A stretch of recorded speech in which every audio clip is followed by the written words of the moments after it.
সম্মানিত হাজী সাহেবান, যারা শুনবেন, যারা শুনছেন, বিনয়ের সাথে আরজ করব, যতদিন আমরা মক্কায়ে মুআজ্জামা মদিনায়ে মুনাওয়ারার মধ্যে থাকব, আমরা মোবাইল ব্যবহার করব না। আমরা জরুরি কোনো মেসেজ দেওয়া বাদে লাইভ বন্ধ করবেন।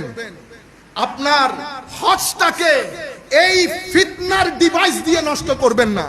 আমি বিনয়ের সাথে, আমি জানি অসংখ্য মানুষ আপনারা শুনবেন, আপনারা এই ডিভাইসটাকে খতম করবেন।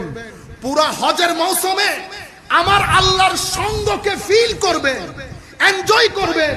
মনে রাখবেন, আপনি মনে করছেন আপনি যার ঘরে মেহমানদারি হয়ে গেছেন, উনি আপনার সম্পর্কে জানেন না, জানেন না।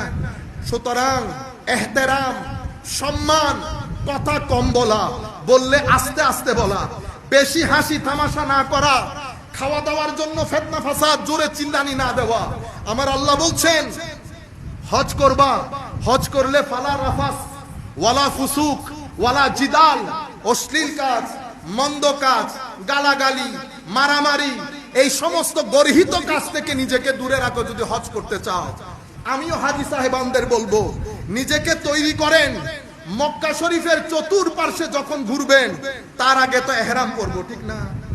সাদা কাপড় যখন জড়াবেন, তখন আল্লাহর দরবারে বিনয়ের সাথে তওবা করেন, আল্লাহ কাপড় যেমন খুলে ফেললাম, মাওলা তুমি নারাজ হও এমন প্রত্যেক কাজ থেকে আমাকে দূরে রাখার তৌফিক দান করো মাওলা তুমি।